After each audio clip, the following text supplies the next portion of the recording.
Hello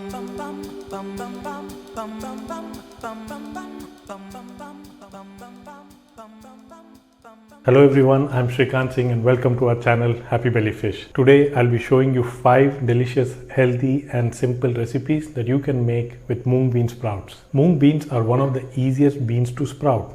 They are crunchy, definitely healthy, but if you do not learn how to flavor them, then soon enough you will stop eating the sprouts. But first of all, I want to thank you very much for helping us reach the milestone of 50,000 subscribers. We couldn't have done it without your support. Alright, so the first recipe is a simple raw mung bean sprout salad. To make this, you will need half a cup of finely chopped onion, half a cup of chopped tomato, half a cup of cucumber diced into small pieces, half a cup of finely chopped coriander, some lemon juice, salt to taste, and the key ingredient, which is 1 cup of sprouts.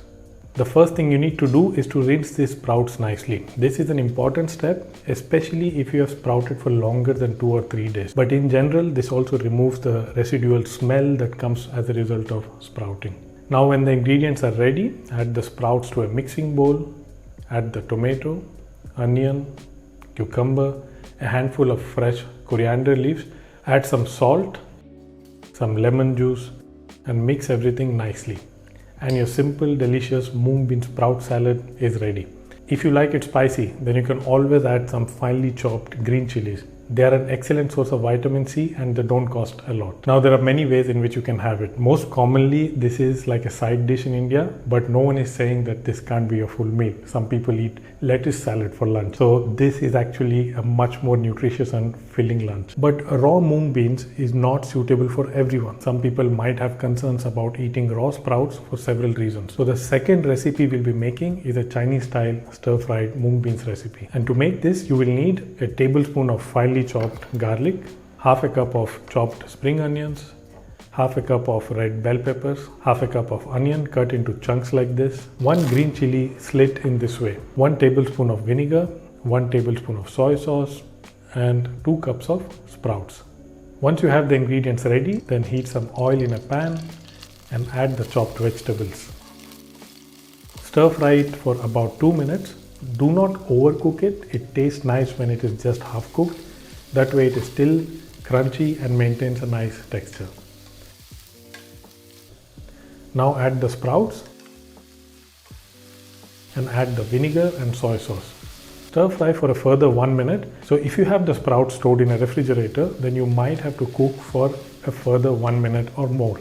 So it can taste warm and not like some cold grass. You do not have to add salt to it because soy sauce is already quite salty. This recipe has a nice rich umami flavor because of the onion, garlic and soy sauce. If you wish, you can also add some mushrooms, broccoli or tofu and make it even more interesting. Let me know in the comments if you're going to try this or if you're going to add some more ingredients. The recipes that I'm showing today are actually iron rich, so please share it with those who might find it helpful. And of course, you have brought us to the 50k mark, so please help us reach the next milestone with your like and subscribe. The third recipe is a great way to eat sprouts, especially during summers. And while we make this, we'll also learn how to blanch the sprouts. If you want to freeze the sprouts, blanching is an essential step so that it can maintain the crisp texture when you thaw them, and it will also maintain the color. For women during pregnancy who might want to have an iron-rich vegetarian diet, sprouts that are cooked or blanched are safer to eat. And blanching the sprouts is really easy. You do it like you blanch any other thing. Add the sprouted mung beans to hot water for about 20 seconds and then drain the water or fish these sprouts out. To keep it crunchy and stop further cooking, dunk these sprouts into cold water. And now with these blanched sprouts, we will now cook our third recipe, which is raita. It is a type of salad where the key ingredient is yogurt. It is very beneficial to have it, especially during the summers, to keep our body cool. To make this, you will need 1 cup of yogurt, a 1/4 cup of mint that is finely chopped, and salt. And you can add some more spices like chili, black salt, cumin, but we'll keep it simple. Now take the bowl of yogurt, add the chopped mint, sprinkle some salt and a handful of blanched sprouts and mix everything nicely. Your tasty raita is ready. You can actually have it cold, like store it in a refrigerator for some time and then have it in hot summers. The fourth recipe is the classic Indian stir fry, and I'm going to use a lot of colorful vegetables to make it look nice. To make this recipe, you will need half a cup of yellow capsicum. You can choose any color, but it looks nice when there is a color contrast, and yellow capsicum is also on the sweeter side. Half a cup of green capsicum. This is hotter than the yellow one, so we'll get some extra flavor. Half a cup of tomato, half a cup of beetroot, 1 tablespoon of finely chopped ginger, 2 green chilies slit like this, some curry leaf if you have it. If you don't have it, it's perfectly fine. And then hing or asafoetida and turmeric. Some salt if you want to add it. Some cooking oil. I prefer ghee, but you can use any oil of your choice. And to garnish, you will need a 1/4 cup of coriander that is finely chopped and a lemon. And the main ingredient, of course, which is 1 heaped cup of sprouts. When your ingredients are ready, heat ghee in a frying pan, add curry leaf, chopped ginger and asafoetida. Make sure that the oil is not too hot, otherwise it will burn the asafoetida.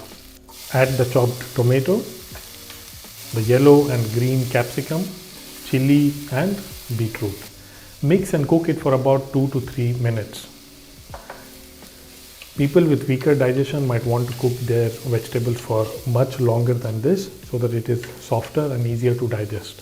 Now add the sprouts, half a cup of turmeric, half a teaspoon of salt. Salt is optional. If you want to go salt free because of high blood pressure, then you can skip it. Mix everything while cooking for about 1 minute or slightly longer. Take it off the heat, add the finely chopped coriander, and you're done. Coriander will make it aromatic and it will also improve digestion. At the time of serving, add some fresh lemon juice to make sprouts even more exciting to eat. You can grind some black pepper and add some black salt on top of it if you like. And now it's time for the last and my most favorite recipe, at least in the set of 5, these Vietnamese spring rolls. Normally rice or mung bean noodles are added to these spring rolls, but we are going to skip that ingredient. To make this, you will need a rice paper, which of course you cannot make it yourself. Your best bet is an Asian store or an online reseller. You will need carrots sliced into thin juliennes, beetroots if you like them, and some cucumbers that are also thinly sliced, and some fresh coriander stalks. You can also use mint or basil. To flavor, you will need 2 tablespoons of vinegar, some lemon juice or lime juice, and a cup of sprouts. First, add the juice of a lemon to the sprout and mix it nicely. This will add some sourness to this crunchy sprouts. Take another bowl and add carrots, beetroot, and marinate them in vinegar. Now prepare a flat surface that is smooth on which you can roll these rice papers. Take a large pan with lukewarm water. Dunk the rice paper for not more than 5 seconds. Remember, this water is barely warm. You should be able to put your fingers. It should not burn you or make you feel uncomfortable. It should not become very soft in the water. The idea is just to make it wet. Place it on the flat surface and add the beetroot and carrots and cucumber and a few stalks of fresh coriander leaves. Break the end of the stalks if they're very hard. Now add some sprouts. If you are new to this, then do not add too many ingredients or too much of it. Otherwise, the rice paper will puncture and fall apart, and this can be very frustrating. Lift the paper gently but firmly on one side and then the other, and then roll it from bottom over the ingredients, clasping them together. You must not pull the rice paper with force, but with confidence. Trust the rice paper and it will trust you. The key is not to add too much stuffing and not to soak the rice paper too much in the beginning. You can have these spring rolls with just soy sauce or any other sauce that you have at home. But I can show you one sauce that you can make very quickly with peanut butter. Take about 2 tablespoons of peanut butter, add 1 tablespoon of soy sauce and mix them together. Add 1 teaspoon of sugar or any other sweetener that you have, half a teaspoon of finely chopped garlic, and 1 tablespoon of lemon juice. Whisk all of these ingredients together and you can add some water and get the consistency that you like. I've not made it spicy, but you can always add some chili to it in whatever form you have available. If you have a sharp knife, then slice them in half like this and you will see the magic unfold. I hope you have enjoyed the recipes. Let me know in the comments which one you're going to try making first. Do remember to like and subscribe, and I will see you again with some more healthy, nutritious and some simple recipes very soon.